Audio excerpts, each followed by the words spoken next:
Alright, it's getting a little dark, but I think we're still going to be able to catch this on video here. Don't have a lot of time, so let's give it a go. So what we have here is the Harbor Freight $10 little airbrush, and calling airbrush is probably stretching a little bit. This is kind of almost like a bulk, it's almost like an air compressor spray paint can without the heavy-duty propellants that are in an aerosol can that are going to melt your foam. Wish I would have known this existed years ago, but I just found out about it recently. They've been selling these things forever, but I have this tuned in already just so we can get an idea of how it's going to spray. Now I have yet to spray anything on this model, on this F-35, but I have, you know, kind of tested it on a piece of foam board, so it looks pretty good. Let's see how the coverage is.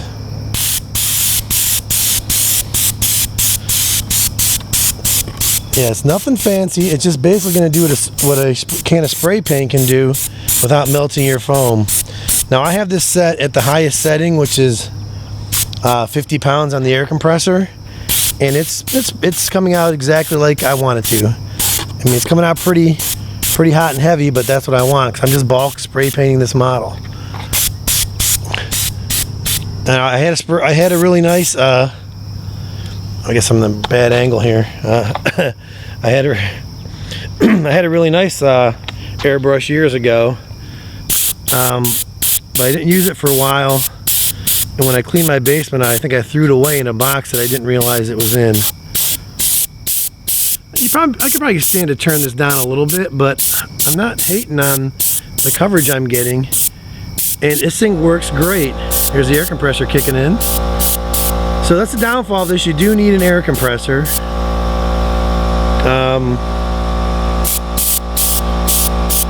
The further back you get good coverage as well. But again, this is just for bulk painting, which is exactly what I want to do. The airbrush I had years ago was a really expensive airbrush, and I used it for the same thing I'm using this for right now. Just the bulk spray of the models. And I really like this coverage. This is a win for 10 bucks. Are you kidding me? Now the hook to this being, I'm almost out of paint, looks like. Yeah, so I might turn this down a little bit. Yeah, we're out of paint, so I'm gonna give this a quick fill. I didn't put a lot in there because I just want to give this a test run. And right now, I think I'm gonna turn down the pressure a little bit and readjust the tip. So it's not as heavy, because it is kind of, I think, thrown on a little thick. So I'm going to go ahead and kill the recording here, mix some paint and come back, and we'll finish up. Alright, it's a little windy out, but not too bad. And we're going to give it a go here. I've tuned this in, and we're going to see how it lays the paint down. Let's do it.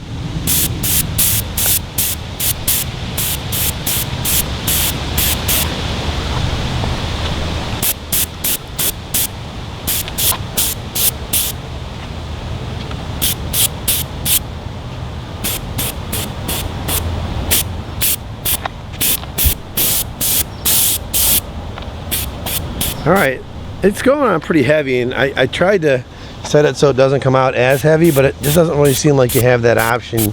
You are kind of limited to what you can do with this type of airbrush, but it's easily putting it down like as good as a spray paint can, which is really all we're asking for here, because ideally what we want to do is paint it like we're spray painting it without melting the foam, which is actually working really good. Now when I tried this last night, I had some issues, so I wasn't able to kind of do exactly what I wanted to do, but this works really, really good. It's atomizing the paint fairly well, coming out a little heavier than I'd like, and maybe it can be tweaked a little bit for that, but overall, I don't have any complaints here. This is perfect.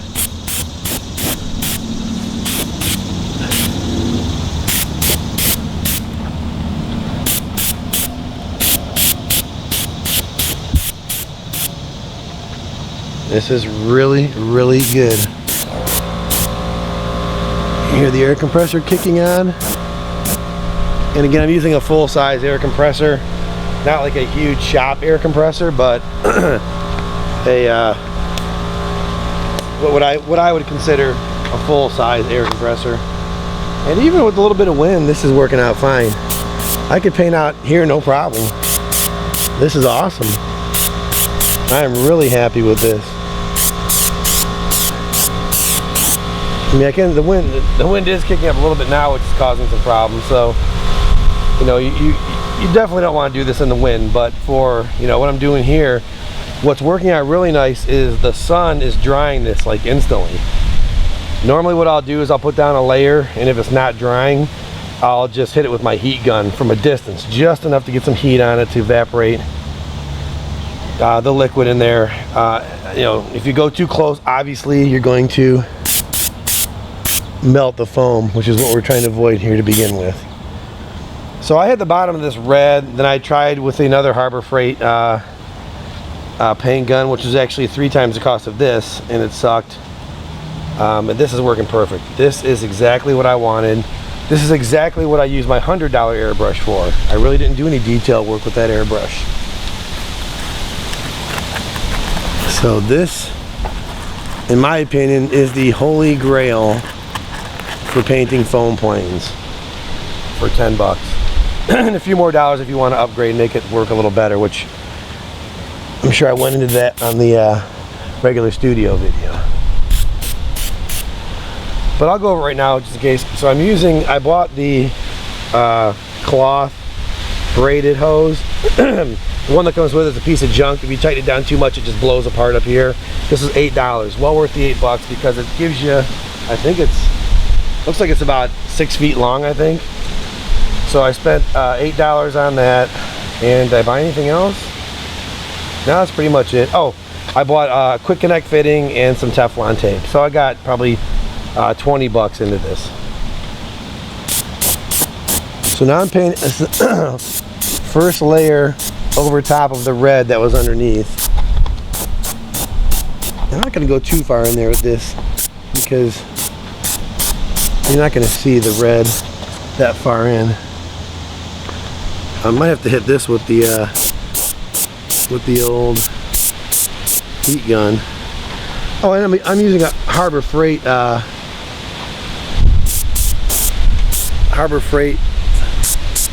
furniture blanket, moving blanket, whatever they call them these days.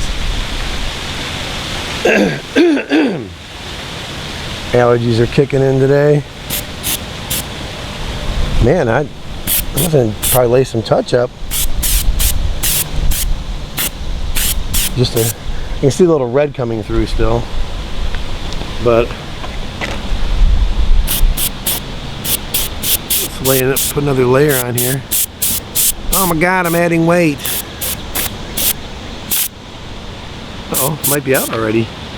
It does go through the paint, I'll give it that. Doing a bulk job like that, you have to thin the paint out. Now the nice thing about using the acrylic paint from Walmart is that you basically double up whatever you buy because you mix it 1-to-1.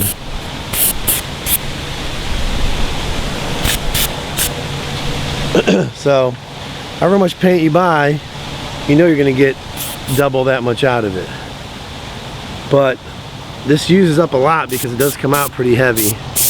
Again, not complaining one bit. Yeah, I'm getting pretty low. But, you know, it's mostly water. When this, when it dries, you know, you're not going to have that much weight from the paint. And again, I don't care about how much you're really going to have. An ounce, even if it's probably not even that much. But no, this works great. So with a little bit of paint I have left here, I'm going to spray this straight on the Dollar Tree foam.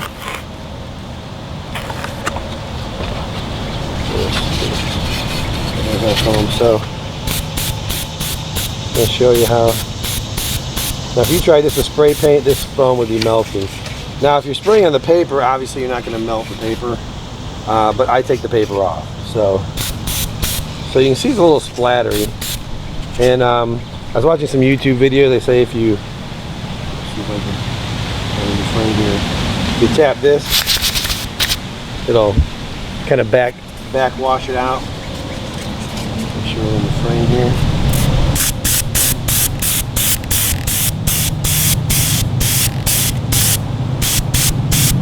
Again, that's as good, if not better, than spray paint. And like I said, it is pretty thick. You can see the glossiness of that, but it'll dry flat. So it is coming out pretty thick. And again, you can adjust that in the tip. Just got this yesterday and just started playing around with it for the video. But as it is right now, this second, I am completely in. This is money. And the UV rays look like they're doing their job, because this bad boy is pretty much done on the bottom. It covered that red paint up no problem. And this is the prototype Banger F35. This is the one that's gonna get kitted out here once my man gets back to me. But it flies so well. Normally the prototypes, I'll just do something dumb with them and smash them up, but I'm gonna keep this one. All right, running out of paint. So, all right, so